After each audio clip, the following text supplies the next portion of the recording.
29 bisha Maarso magaalada Garowe waxaa ku geeriyooday Allah u naxariisto gudoomiyihii gobolka Nugaal Cabdisalaan Xasan Xirsi Gujir wuxuuna mootan yahay 3 bari laamaha amaanka oo xiriir kala duwan aan la sameynay waxay tilmaameen inay hayaan xogo kala duwan oo la xiriirta baaritaanka kiiskan walina ay socoto ayagoo sheegay inay soo bandhigi doonaan marka uu soo dhamaado baaritaanku Allah u naxariisto Gujir wuxuu magaalada Garowe ku dhashay sanadkii 1964 wuxuuna ahaa 56 sano jir Cabdisalaan dadka yaqaana waxay ku sheegeen inuu ahaa shakhsi degan oo afgaaban wuxuuna ifka kaga tagay 6 caruur iyo hal xaas sida uu sheegay Cabdisalaan Xasan Xirsi oo kamid ah caruurta marxuum Gujir aniga waxaan kamid ahay wiilasha aabe wiilka ugu weyn baan ahay Allah u naxariisto aabe nagama dhiman anaga oo kaliya oo waxa uu ka dhintay dhamaan dadka reer Puntland ama dadka Soomaaliyeed oo dhan aabe wuxuu ahaa mas'uul dawladeed oo in badan ka soo shaqeynayay xarumo badan Allah u naxariisto aabe wuxuu caruur dhalay 3 wiil iyo aniga iyo 2 gabdhood aabe Allah u naxariisto aabe wuxuu ahaa qof aad u wanaagsan daacad ah shaqo wanaagsan dadkuna ay u simeeyeen musuqmaasuq iyo waxaas aan lagu aqoon waa 6 qofood waa 4 wiil anigu aan ku jiro iyo 2 gabdhood aabe hal xaas uu ka tagay oo hal xaas uu hadda ka tagay oo hadda wadankana degan oo welina joogta haddaba maxay ka yaqaanaan asxaabtii ay shaqo wadaagga ahaayeen inta uu soo noqon gudoomiyaha gobolka Nugaal wuxuu soo horay u soo qabtay waa kan Axmed Cabdullaahi Sabantar Leyli oo arintaasi ka waramay wuxuu dhashay 1964 wuxuu ku dhashay gobolka Nugaal degmada Garowe wuxuu dugsiga Quraanka dugsiga hoose iskuulka dugsiga dhexe dugsiga sare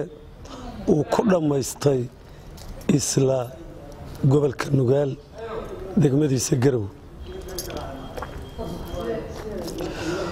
wuxuu akademiyada ciidamada galay 8aadkii waxa loo bedelay oo shaqo ka bilaabay qaybtii 26aad xooga dalka Soomaaliyeed waxa uu ka soo qabtay qaybtaas 3 xil oo kala duwan wuxuu noqday taliye horin booliisyo military wuxuu noqday amaanduulihii ururka booliisyo military wuxuu noqday taliye ururka booliisyo military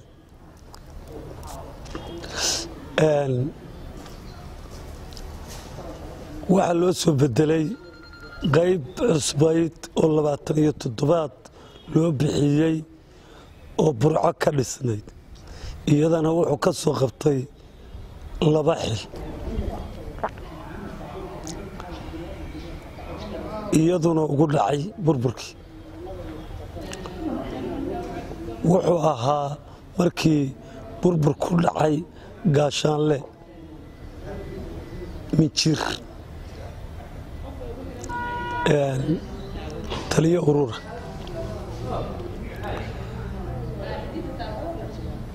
wuxuu ka mid ahaa ciidamadii meesha la yahay SSDF goortay maamulka SSDF ee gobolada waqooyi bari laga dhisay ciidamadii ka shaqeynayay oo amnigeeda sugayay ka mid ah saraakiisheedii wuxuu ka mid noqday booliska ciidankii lagu asaasay saraakiisheedii wuxuu ka soo maray xilal kala duwan oo heer taliye saldhig taliye birmad ilaa taliye xigeen ciidanka booliiska wuxuu noqday duqii magaalada caasimadda Garowe wuxuu noqday barasaabka gobolka Nugaal oo hadda uu ku dhintay Cabdi Guri waxay muddo dheer si yaqaaneen marxuum Gujir wuxuuna ka sheekaynaya waxyaabihii uu ka yaqaanay iyo markii ugu dambeysay ee sarkaan inta uu noolaa. waxaan nin aad afgaaban wuxuu nin cibaado ahaa oo runtii marka laga hadlo annagu saaxiibka ugu dhowbana waa ahaa derisna waan ahay guryahayagu masaajid baan ku tukan jirnay qofkana waxyaalaha lagu qiimeeyo oo aad uga marakacayso waxa kamid ah cibaadada masaajidka Soomaaliya inuu ninkaasi ehl masaajid ku xiran masaajidkan ku tukan jirnay. Cabdisalaan Allah u naxariisto run ahaantii wuxuu ahaa nin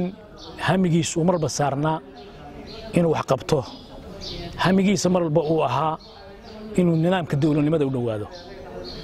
ma ahayn nidaam qabiil shaqo kuma lahayn Cabdisalaan waxyaalaha lagu xaman jiray Cabdisalaan waxa kamid ah nidaamka Soomaaliya maanta duleeyay ee jifinada iyo qabiilka ah inuu ka marnaa nin qaran ahaa waxyaalahaas lagu xasuustaa Allah u naxariisto run ahaantii waxaan anagu aanu saaxiib ku ahayn danta guud waxaan saaxiib ku ahayn walaaltinimada waxaan saaxiib ku ahayn shakhsi wanaag waxaan aad u shakhsiyad wanaagsan. Cabdi oo marxuumka ay saaxiibo dhow ahaayeen wuxuu tilmaamay in Gujir uu ahaa nin iska ilaaliya hantida dadweynaha isla markaasna uu ahaa nin wax kasta ka hormariya danta guud. waxyaalaha cajaa'ibka ah waxa kamid ah sidaan sheegayba hadda ka hor hal saac iga sii maqnaa saacadii uu dhimanayo hal saac iga maqnaa qiyaastii sababtoo maqrib intaan la gelin buu iga tagay cisho markii la gelayna waxa dhacay arintan musiibada ah waxa weeye nin magaaladana deyn laga lahaa maahay deyn yar buu sheegay markii oo ii sheegay uu yiri dardaaran iska rabaanayana oo aan aniguna ku talagelin buu sheegay $8,000 lacag laga leeyahay magaalada waxa arintaas la wareegay oo qaaday walaalkiis Khayralah siiya Mahad Jabuuti oo markiiba lacagtii bixiyay waxyaalaha kaga gadisnaa waxa kamid ah ninkan wuxuu iska ilaalin jiray ummadda xoolaheed oo badanaaba 90% ma dadku iska caadaysteen inay boobaan oo dan khaas u qaataan. Cabdisalaan arintaasi uu ka madax banaana si fiigiyaasuna sideedaba nugaal ku lahaaba oo caan ku ah waxanti ah oo dawladeed oo ka tabcaday ama uu qaatay Cabdisalaan taariikhda lama sheegin meel maamulayana ana gulihii deegaanka lagu asaasay 2005 baan wada galay oo laba musharax baan ahaynay isaga u tanaasulay qiimo badnidiisa iyo wanaagiisa markaan u tanaasulay saaxiibkay waxa caan ku ah anoo golaha deegaanka meesha markaan isugu nimaano ku bishinada lagu cabaayo inuu dhigi jiray ku bixiye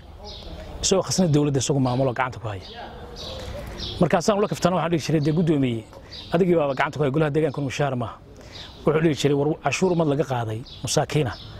anigu aadi maayay idinka ayaa miiska qaba. Axmed Cabdullaahi Samantar Layli ay marxuumka xigto iyo saaxiib ahaayeen wuxuu sheegay in marxuumku Gujir uu shaqadiisa ka adkaa isagoo xusay inuu isku darsaday shaqo aqoon daacadnimo iyo cadaalad. waxbarasho dugsiga quraanka isku dugsi baan ka bilow dugsiga hoose na isku dugsi baan dugsiga dhaxana isku dugsi baan waxaan ku kala tagnay kaliya dugsiga sare oo isaguna dugsiga sare caadiga buu galay aniguna dugsiga sare beeraha dayaxaanaad akademiyan wada galnay intaas waa ka wada soconay walaalo isu dhow baan nahay saaxiib isu dhowna waa ahayn nolol isku dhow iyo barbaarin gurina waa ku soo wada barbaar. Allah u naxariistay marxuum Cabdisalaan Xasan Xirsi Gujir waxa xilka gudoomiyaha gobolka Nugaal u magacaabay madaxweynihii hore ee Puntland Cabdulle Gaas 24 Sebtembar 2018 wuxuuna xilka kala wareegay gudoomiyihii hore ee gobolka Nugaal Cumar Faraweyn.